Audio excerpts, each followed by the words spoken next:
யாழ்ப்பாணம் செம்மணி புதைகுழி தொடர்பாக தமிழ் சமூகம் அதிர்ச்சியில் உறைந்திருக்கின்றது.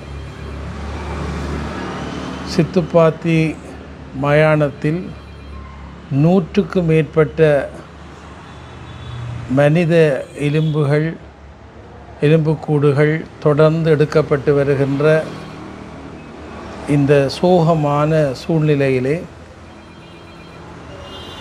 திகைத்து போயிருக்கின்ற சமூகம் எத்தனை பேரை இழந்து எத்தனை பேர் காணாமல் போன சூழலிலே கவலையோடு இருக்கின்ற போது இந்த சம்பவம் புதைகுழி அதிர்ச்சியையும் மிகுந்த துயரத்தையும் தந்திருக்கின்றது.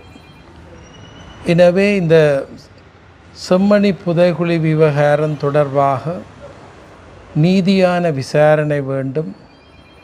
சர்வதேச ரீதியாக விசாரணை இடம்பெற வேண்டும். ஒரு உண்மையான தீர்வு இந்த விடயத்தினூடாக ஏற்படுத்தப்பட வேண்டும்.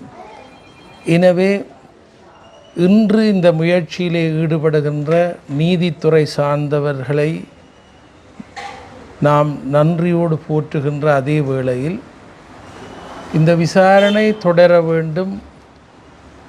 இந்த விசாரணையினூடாக தமிழினத்துக்கு நடைபெற்ற கொடுமை இன்றைக்கு ஒரு முடிவுக்கு வர வேண்டும் என்று இந்த வேளையிலே வேண்டி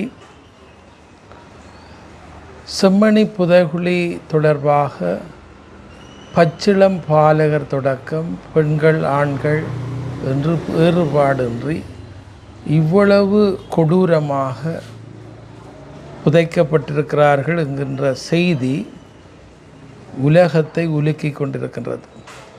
தமிழர்களை வியப்புக்கு ஆளாக்கி இருக்கிறது.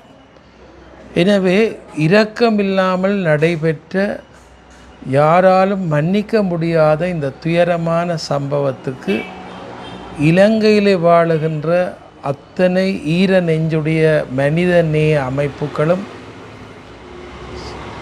சமய பண்புமிக்க பெரியோர்களும் இந்த விடயத்திலே நேர்மையாக குரல் கொடுத்து சரியான ஒரு தீர்வை இந்த செம்மணி விவகாரம் பெற்றுத்தர வேண்டும் என்று இந்த வேளையிலே அகில இலங்கை இந்து மாமன்றத்தின் சார்பில் பொது வேண்டுதலை விடுக்கின்றேன்.